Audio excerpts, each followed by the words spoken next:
Hello, I'm Habiba, and today I'm going to be telling you how to get an A star in English as a second language. I'll give you a bit of a background about myself if you don't know me. I took 8 subjects in IGCSE and I got an A star in all of them, so I'm here to share my knowledge in this new series for how to get an A star in each of these subjects. So subscribe if you want more videos like this. These are the subjects that I've taken, and hopefully I'll cover up the subjects that you also take and you want to know about. This video will be divided into these chapters or timestamps. They're also in the description, so you could skip to any time of the video. Let's get started. So here's a bit of a background for English as a second language. It has 2 papers, the first being reading and writing, and the second paper is listening. There's also a speaking section. However, I did not take that section. It was during COVID, and you don't also have to necessarily take that section that you want to know more about. Yeah, so your biggest challenge in English as a second language in general is 2 things. First being time management for paper 1, since you have 2 hours only for both reading and writing. The second being that the threshold is very, very high, meaning if you want to get an A star, you have to reduce the amount of marks that you lose. And this is the way I'm going to be helping you today, telling you how to lose less and less marks for every single exercise. So, for paper 1 is 2 hours. The first section is a reading section, has 3 exercises that we're going to be going through. The second section is a writing section with also 3 exercises. I usually recommend for the timing that you finish up the reading section as fast as possible to have as much time for the writing section as you can. If you practice a lot, you should be able to get to a point where the reading section takes up about 40 minutes of your time and you have a lot more time for the writing section approximately. Okay, so the first exercise, the comprehension exercise, you're going to be having a page of a passage and then another page with all the questions. The questions are usually 1 marker or 2 marker questions, and then the very last question is always a 4 marker with 4 lines. So when they want 1 mark, when the question is 1 mark, they only want 1 specific point in the passage. So you don't need to write in your own words in this exercise. So I don't recommend that. Don't waste time on writing in your own words. The question answers are usually in chronological order in the passage. So you'll usually find the first question in the first paragraph, the second question right after the answer for the first question, and so on. I recommend, and this is a tip, to read the questions first before reading the passage, and then while reading the passage, you identify the answers for each question. So read the questions properly and then answer. So read the first question, answer. Read the second question, answer. The last question, which is the fourth question, can come from anywhere in the passage. So make sure that while you're answering the other questions, try to also get the points for the last question, which is the fourth question.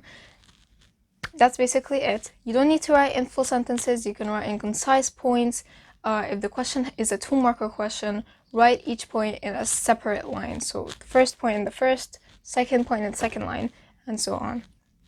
Next exercise, the matchmaking exercise. This is where you'll be given multiple passages, multiple small short paragraphs that you are supposed to read, and then you'll be given sentences to write down which sentence occurred in which passage. So the sentence in passage A, the sentence in passage D, paragraph D, and so on.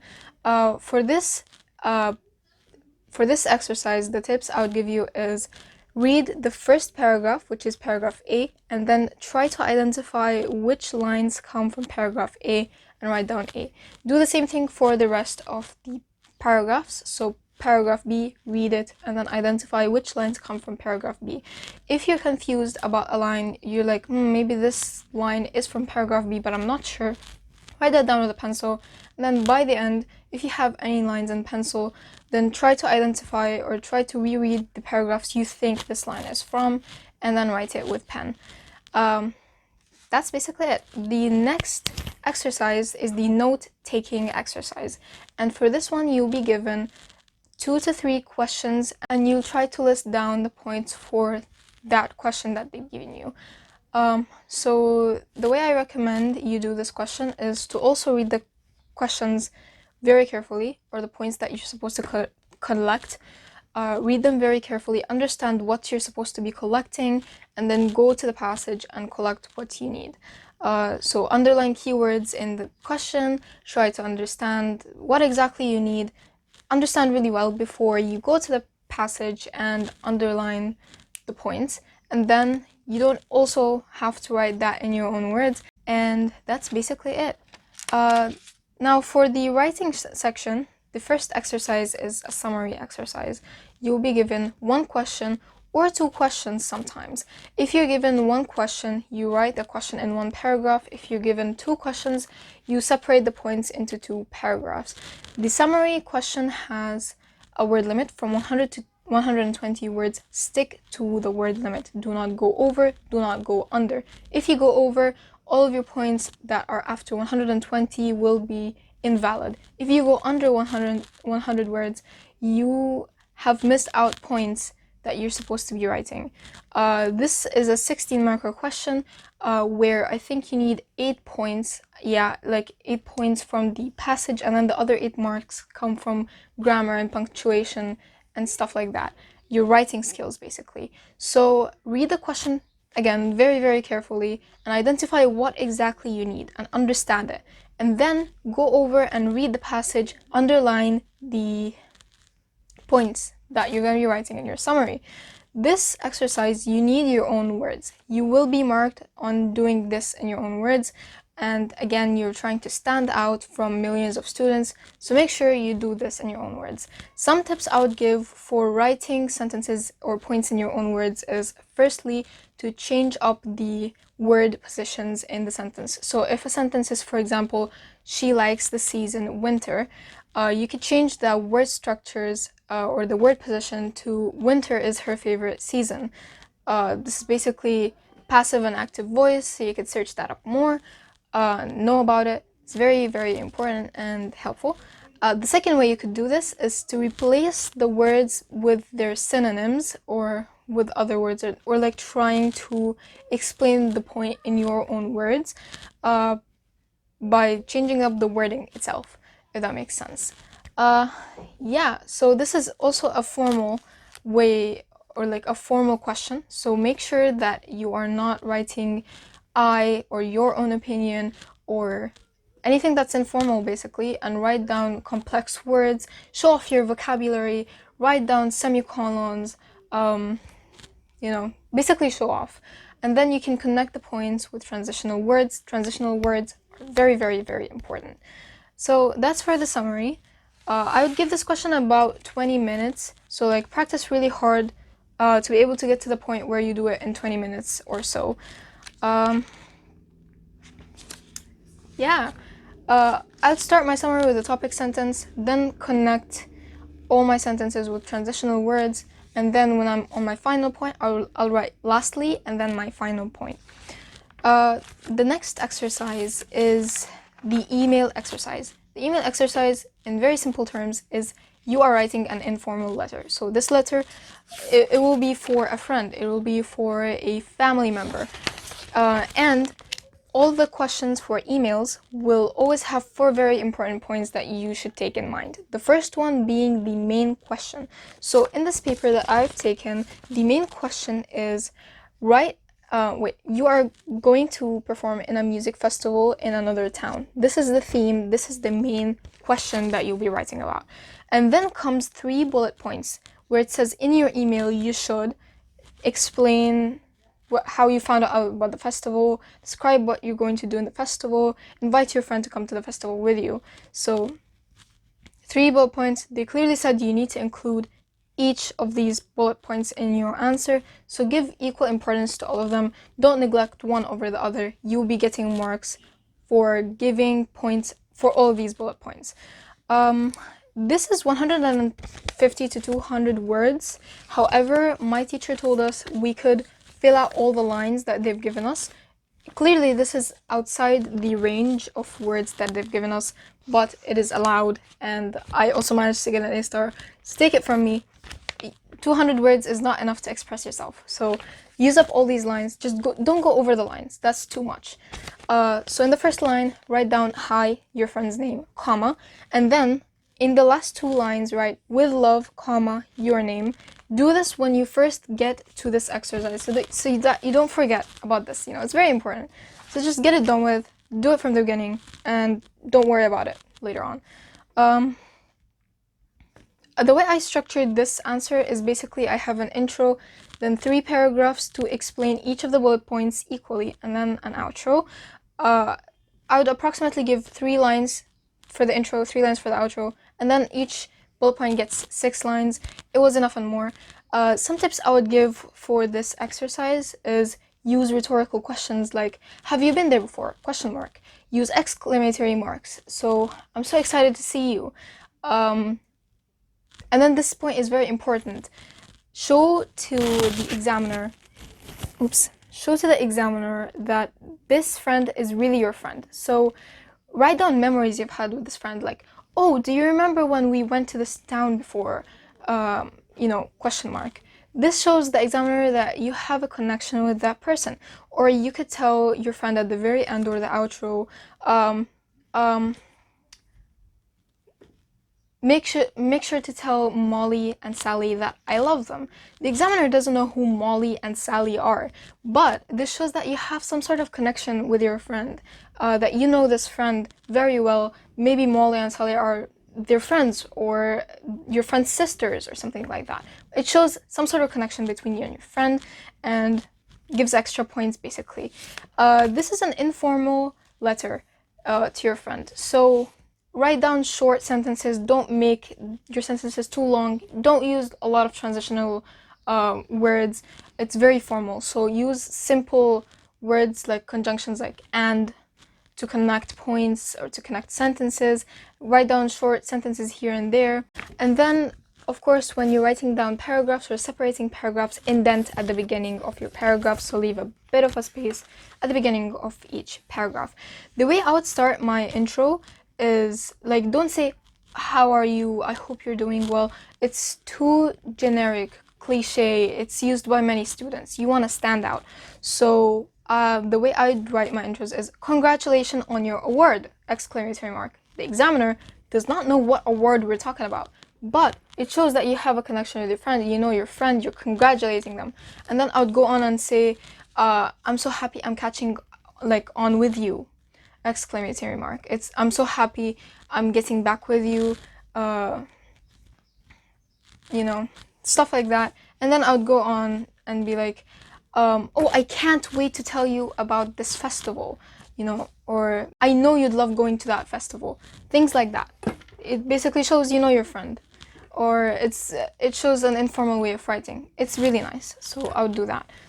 And yeah, these are all the tips I have here. Also, try to, and this is an important point, try to stand out from other people. So read your question and ask yourself, how can I stand out from millions of people taking this exam?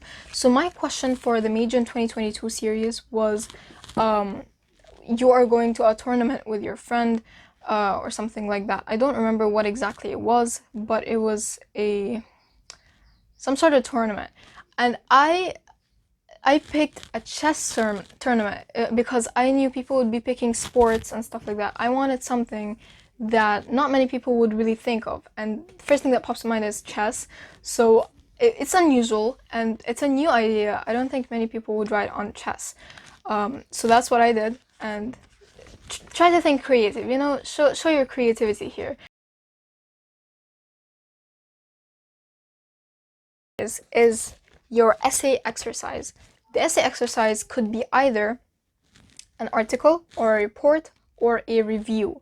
It's going to be one of those 3. So in this case, in this past paper that I've taken, it's an article.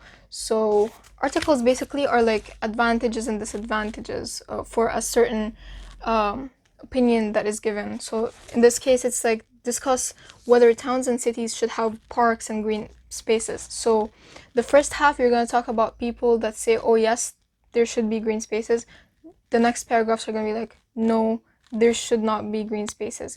So yeah, and then in the outro, you write down your opinion, whether or not there should be green spaces. I would write this, and I think 4 paragraphs: intro, and then first opinion, then second opinion, then outro, where you say your own opinion. This is very formal, so write down complex vocabularies, sentence structures, transitional words, semicolons. Also, a bit of a tip here, you can add statistics. So it should be imaginary, it does not have to be a real thing, but for this opinion that you're supporting, for example, write down in their paragraph, in a recent survey, 85% of people agreed that green spaces changes their mood to the better, makes them feel less anxious, and stuff like that. So support your opinion with researches and surveys. Just don't make the percentage imaginary. So like, don't go, oh, 99%. Like, you know what I mean? Like, keep it 75%, maximum 85%. Just don't go over that. It's too imaginary, you know? And then in the last paragraph, I'll write, in my opinion, state my opinion. If it's a review, they'll ask you to review a product of some sort, or a place like a cinema of some sort. Yeah, be creative here too, and try to write as much as possible. There's also a word limit here, but our teacher again said we can fill out the entire space, just don't go over the space. You should also write a title. Very important, write a title. And for a report, reports are usually in like schools, so you're like writing a report to your school about an event that's going on or something like that.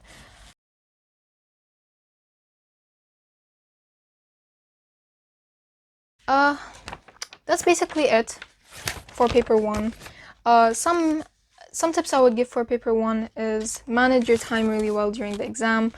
Try to finish the reading section as fast as possible. Do this by practice, of course, because the reading section, you have marking scheme answers, so practice and correct your answers, and you'll notice that you start doing it quicker and your answers get better and stuff like that. And when you're writing letters and summaries and essays, show them to your teacher and friends, get some feedback from them, and try to improve from that point onwards. That's all you do during the year. Just practice, literally.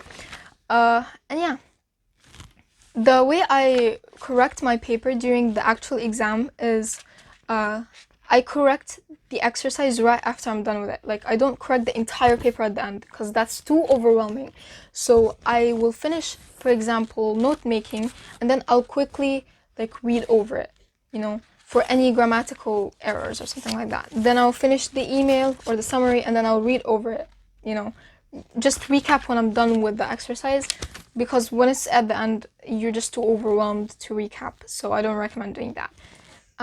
Your summary question and your essay question, make sure that you don't have run-on sentences. So instead of having those very, very long sentences, don't do long sentences that are like 3 lines long or 4 lines long. It's too much. So break them down, cut off your sentences, make them shorter. Like, not too short, but just don't make them too long. You know what I mean? Because I've had some classmates that had this issue. The teacher clearly pointed this out multiple times. When you're answering the questions for the email, the summary, the note-taking, and the essay, make sure you read the question really well and answer based on the question, because sometimes you can miss the point of the question, or you can go overboard and write down like extra points or something like that. No, like, be precise, because the more precise you are with your answers and the more you relate them to the question, this shows the examiner that you're focusing. This shows the examiner that you are answering to the question that you're given. Don't deviate. So in the email, you're given 3 bullet points. Do not deviate during the paragraphs that you're writing each bullet point in. So make sure you always like make it a habit of yourself. Reread the question like every 2 minutes to like remember what exactly is needed from you. Yeah, let's get over to the second paper, which is the listening paper. The listening paper is basically practice a lot, literally. Sometimes I get distracted, but I've trained myself so that during the paper I am focused, I put 100% of my focus on the paper, because if I get distracted a second, it will mess up my entire paper, or like my entire question, and I will lose a mark or two on not focusing. So I'll keep that in the back of my mind, like, it's your last exam. You have to focus. You have to show the examiner that you got this. And you practice a lot. You listen very well. You have to get used to their British accent. Sometimes it's not clear. Sometimes you don't understand certain words. This is gonna get better by practice. They'll always have a lot of sentences that look like they're the answer, to confuse you, but you'll start noticing patterns of how this confusion happens in the papers. Usually, you'll be able to identify, oh, I know they're trying to confuse me in this part, so I'm going to listen very carefully and read the question really well. During the timing where the person is quiet or the recording is quiet, read the questions really, really quickly and underline keywords, and make sure you know what you're looking for before they start playing the audio again, so that you don't get confused. Practice a lot of listening. You can practice listening alone, because they're looking for specific words only. They're not looking for grammatical structures or anything like that. So you can practice on your own, correct for yourself. Same thing goes for the reading section in paper 1. It's only specific exercises that you need to go to a teacher to, for them to give you feedback and stuff like that. And yeah, when you're writing the actual exam, remind yourself that this is the last time you'll be writing the exam, hopefully. So give it all your best. You know what I mean? Yeah, so that's basically it. Manage your time properly, practice a lot, look for ways that you can improve your grammatical structures and sentences, look for vocabularies, always try your best to write in your own words, look up dictionary synonyms during practice, when you're doing summary or something like that. Get used to doing stuff in your own way so that, you get better at it during the year. Literally, all it takes you is 1 year exactly, or even less, to be able to solve these papers really well to the point of getting an A star. Trust me on that. And thank you so much for watching. I will be listing down some websites and helpful PDFs in the description below if you want to check those out. And check out my Instagram account. Also in the description, I have an IGCSE Instagram account if you want to catch up on some stuff, or like me. Yeah, thank you so much for watching, and see you next time.